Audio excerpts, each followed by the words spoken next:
Olá, no Direito Sem Fronteiras de hoje vamos falar sobre a Convenção das Nações Unidas sobre o crime organizado transnacional, também conhecido como Convenção de Palermo. Sobre isso, eu converso com o diretor do Departamento de Recuperação de Ativos e Cooperação Jurídica Internacional da Secretaria Nacional de Justiça do Ministério da Justiça, Ricardo Saad, e com o professor mestre em Direito Internacional da Universidade Unieuro, Cadmo Soares.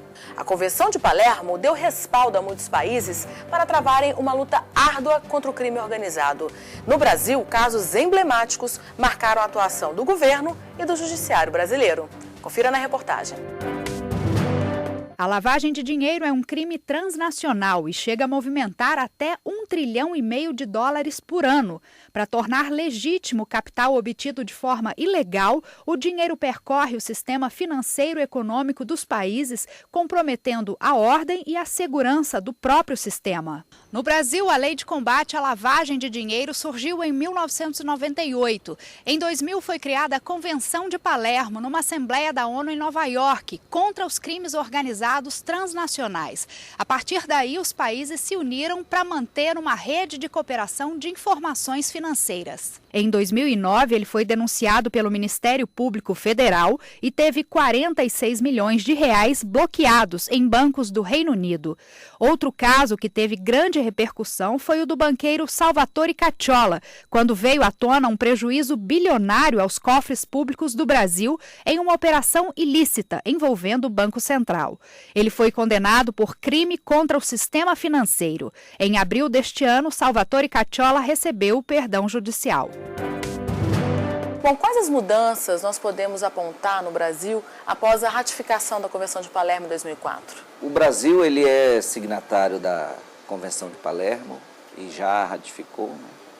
Então, isso o torna parte de uma grande, vamos dizer, uma grande rede no combate ao crime organizado em suas mais diversas manifestações, que vão desde o tráfico de pessoas, a lavagem de dinheiro, que são aqueles que se fala mais, né, passando e adotando, né, formalmente por um instrumento internacional de mecanismos como aquele que permite a retenção de bens que tenham porventura sido adquiridos com recursos do crime organizado. Então isso já é a participação numa grande rede internacional, além de já dar uma credibilidade ao país nesse combate, né, perante a comunidade internacional, ela também traz já benefícios internos. De um modo ou de outro, qualquer iniciativa que indique um caminho de repressão, ela já causa,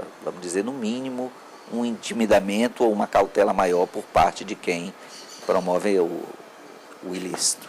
Então, Ricardo, na prática, depois da Convenção de Palermo ter sido ratificada pelo país, para os organismos de investigação e que julgam esses crimes no Brasil, ficou mais fácil? O Brasil avançou nesse caminho? A Convenção de Palermo ela é baseada em 2 eixos principais. O primeiro eixo seria a questão da cooperação para a prevenção e repressão ao crime organizado. O segundo é no confisco efetivo dos bens como política para combater o crime organizado. Então, na questão da cooperação, a gente pode dividir na cooperação interna e a cooperação internacional. Como um dos resultados da Convenção de Palermo, o Brasil criou a Estratégia Nacional de Combate à Corrupção e à Lavagem de Dinheiro, chamada ANCLA. A ANCLA reúne mais de 60 órgãos brasileiros que discutem a melhor política para combater a corrupção, a lavagem e, consequentemente, o crime organizado. Como resultados da ANCLA, a gente tem a criação de laboratórios de tecnologia, a atualização da lei de lavagem de dinheiro, criação de várias ferramentas utilizadas aí pelas autoridades no combate ao crime organizado. Na seara internacional, na cooperação internacional, a própria Convenção de Palermo fala na criação de uma autoridade central para centralizar os pedidos de cooperação internacional entre os países. O Brasil se adequou aos padrões internacionais, criando o DRCI, Departamento de Recuperação de Ativos e Cooperação Jurídica Internacional, no âmbito do Ministério da Justiça. Isso facilitou sobremaneira a comunicação entre o Brasil e outros países na troca de informações jurídicas. E na aplicação para o judiciário brasileiro? A justiça brasileira consegue julgar melhor estes crimes? Ganhou mecanismos, ferramentas que facilitam esse trabalho? Eu poderia dizer que, na verdade, a Convenção de Palermo impulsionou uma política, um pensamento de combate ao crime organizado. Isso. O próprio Poder Judiciário, a Polícia, o Ministério Público começaram a focar no bloqueio de bens, na asfixia financeira da organização criminosa. Instrumentos legais diretos a Convenção de Palermo não trouxe. Porque, como eu falei, ela impulsionou. Por exemplo, a nossa lei de lavagem de dinheiro, ela é de 1998. Ela foi atualizada agora, esse ano, para deixar como crime antecedente todos os crimes podem ser crimes antecedentes à lavagem. Isso vem de acordo com uma indicação da Convenção de Palermo, porque a Convenção de Palermo diz que os países devem tipificar a lavagem de dinheiro e devem ter como crimes antecedentes o maior número possível de crimes graves. O Brasil, antigamente, era restrito a um rol de 8 incisos de crimes que poderiam ser crimes antecedentes. Agora não, qualquer crime pode ser crime antecedente. A Convenção de Palermo diz que nós devemos ter técnicas especiais de investigação. Existe um projeto de lei que está buscando atualizar a nossa lei de técnicas especiais de investigação, como, por exemplo, para a questão da infiltração, que apesar de prevista na nossa legislação, ela não é aplicada por falta de regulamentação. Então isso também é uma consequência da Convenção de Palermo. A infiltração que o senhor diz é o trabalho de investigação, de inteligência, seria isso? O que é infiltração? É quando um agente do Estado se infiltra numa organização criminosa, atuando como parte da organização criminosa, para entender, para verificar o que acontece dentro dessa organização criminosa. Isso ainda não é permitido por lei. Hoje é permitido pela lei brasileira. O problema é que, quando você se infiltra, você acaba tendo que cometer crimes porque você está infiltrado. A lei atual não protege o agente infiltrado. Então, uma vez infiltrado, ele responderia pelos crimes praticados junto da organização criminosa, o que torna o Instituto completamente sem condições de uso. O senhor concorda com isso? Que depois da Convenção de Palermo vem uma mentalidade, vem estímulos que deram maior condição ao judiciário brasileiro de julgar e compreender melhor esses crimes, professor? Claro, a Convenção de Palermo já traz em si uma ideologia de integração no combate aos crimes do crime organizado, né? A gente precisa lembrar uma coisa, que quando a gente fala no crime organizado, e você já ressaltou isso, a gente pensa muito na lavagem de dinheiro, mas ele tem uma série de outros. Tem o tráfico de armas, né? Tem, claro, o tráfico de drogas, e todos esses, o tráfico de pessoas, que é fortíssimo. Então, tem todos esses crimes que fazem parte do crime organizado. Então, a Convenção de Palermo, ela traz uma maior conscientização, uma maior necessidade de conjuntamente os estados perceberem que existe um problema e que em conjunto seria muito mais conveniente e de bons resultados o trabalho deles. Falando de trabalhar em conjunto, a gente lembra imediatamente de cooperação internacional. No caso, cooperação jurídica internacional. Ela tem acontecido, doutor Ricardo, essa cooperação entre países? A cooperação jurídica internacional tem aumentado de forma exponencial entre os países. A cooperação jurídica internacional ela é baseada ou em acordos bilaterais ou em acordos multilaterais, ou até na reciprocidade. A Convenção de Palermo é um desses acordos multilaterais. Então, hoje o Brasil pode pedir uma prova, pode pedir uma cooperação jurídica a qualquer país signatário da Convenção de Palermo. A Convenção de Palermo estimulou muito a cooperação entre os países com o especial fim de bloquear bens no exterior. Porque o crime organizado, como dito anteriormente, hoje se combate através da asfixia financeira da organização criminosa. Não se combate o crime organizado prendendo as pessoas, porque se você prende uma pessoa, outra vem no lugar e a atividade da organização continua. E sim confiscando os bens, asfixiando financeiramente isso. A Convenção de Palermo diz claramente, os países devem cooperar de forma a permitir o bloqueio de bens em outros países da organização criminosa. E essa cooperação para bloqueio de bens é através da cooperação jurídica internacional. E os números estatísticos da cooperação jurídica internacional cresceram de uma forma muito grande nos últimos anos. O Brasil ainda tem algo a evoluir, professor, em relação a essa cooperação? Mecanismos ainda faltam ao governo brasileiro para poder atender essas cooperações? Já existe a Convenção de Palermo, que dá o delineamento geral do que precisa ser feito. As necessidades internas existem, sim, ainda de adequação de leis ou de criação de novas normas, né, que possam trazer para o seio da legislação interna as possibilidades todas que podem ser aproveitadas a partir dos termos gerais da Convenção. Bom, nós vamos para um breve intervalo. Em seguida, a gente volta com Direito Sem Fronteiras, falando sobre a Convenção de Palermo. Até já! Vem aí o 26º Congresso Brasileiro de Direito Administrativo, que vai debater o tema Direito Administrativo e a concretização de valores constitucionais. O evento será realizado do dia 19 a 21 de novembro, no Itamaraty Hall, em Vitória, no Espírito Santo. Inscrições no site www.ibda.com.br.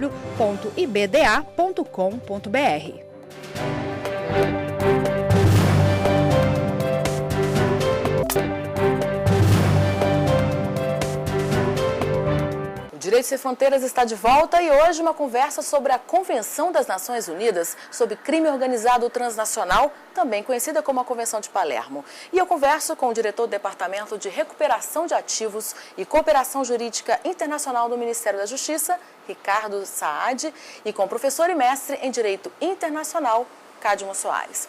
Bom, no bloco anterior nós falamos muito sobre essa cooperação jurídica internacional e lavagem de dinheiro, mas no Brasil existe uma divergência sobre o que é o crime organizado, tipificar isso. É ponto já pacificado ou ainda há essa divergência? Ainda há necessidade da tipificação, né?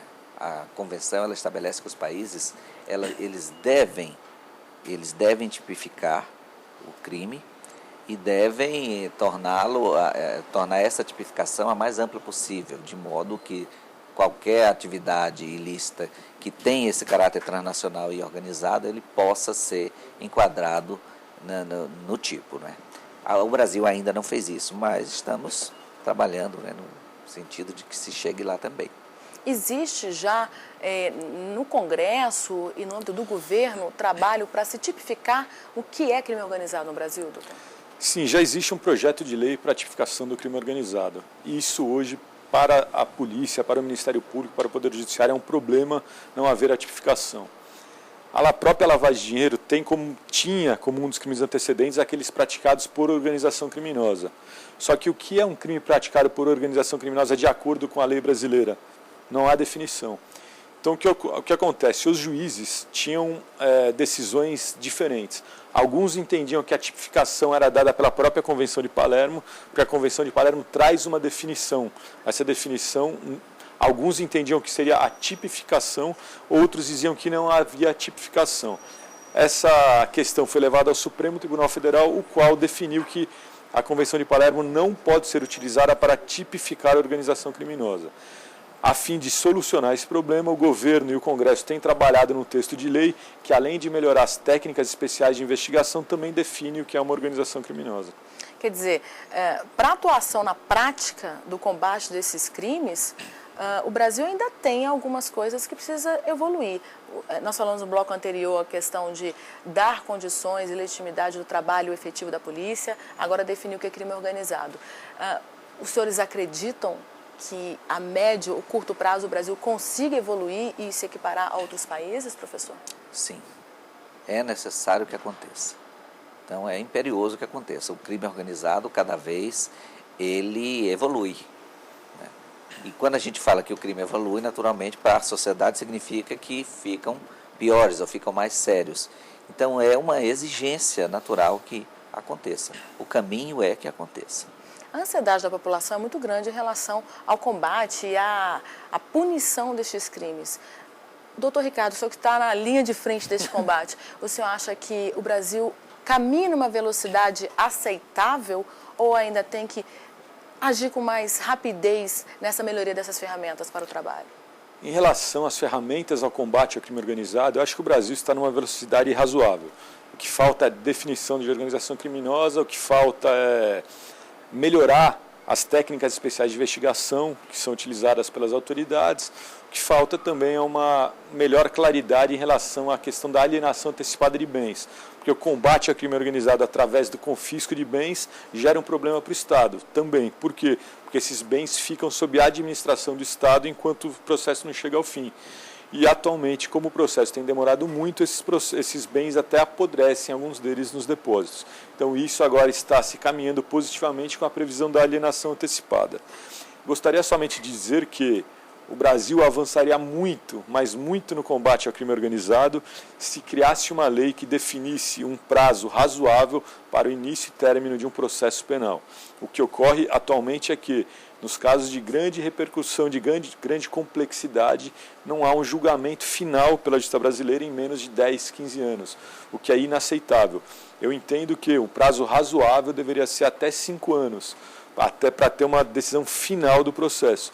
Isso seria bom para o Estado, que conseguiria punir com mais efetividade os criminosos, e seria bom também para aqueles que são julgados e absolvidos ao final, que são absolvidos com mais rapidez. Porque você imagina uma pessoa que ela é processada por corrupção, por lavagem de dinheiro, durante 15 anos se responde ao processo e depois de 15 anos ela é simplesmente absolvida. E esses anos, e os empregos que ela deixou de entrar, e os concursos públicos que ela não conseguiu passar pela questão da investigação social. Então, o avanço essencial para o Brasil seria uma lei em que estipulasse um prazo máximo para o início e o final de um processo penal. Bom, recentemente o Brasil, o Congresso brasileiro aprovou uma lei sobre lavagem de dinheiro. Essa lei veio para facilitar mais esse trabalho, doutor Ricardo?